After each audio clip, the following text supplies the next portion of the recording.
ยเห็นยังกินเนาะจ้าแกงงอดข้าว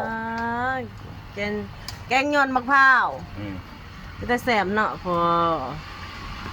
เอามาซิมเน่โอ้โหเดือดบอกบังคือแกงละใหม่นี่เนาะ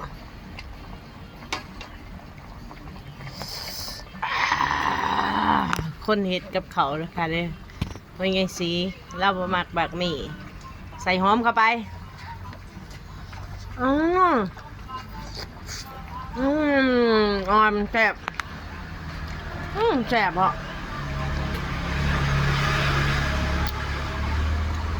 มาสิมากินข้าวเลย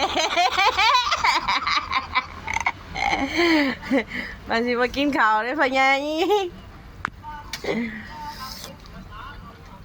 แซ่บเนาะเอาใส่ข้าวเบื่ออยู่บ่เนี่ย บัว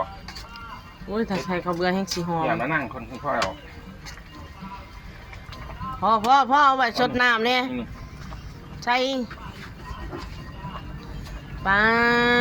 เสพสำแกงน้ำใหม่หรือเสพกลัวแกงน้ำใหม่อีกย้อนมะพร้าว หวานเนาะ หวาน โอ้เห็ดโดนพักที่ตู้กระโปรงมัน นี่ย้อนมะพร้าวได้บ่เป็นแกงน้ำใหม่ดิ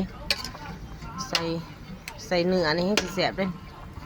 พอยังซีแกงคือเก่าพอยังซีผู้สาวมาหา ก็ละ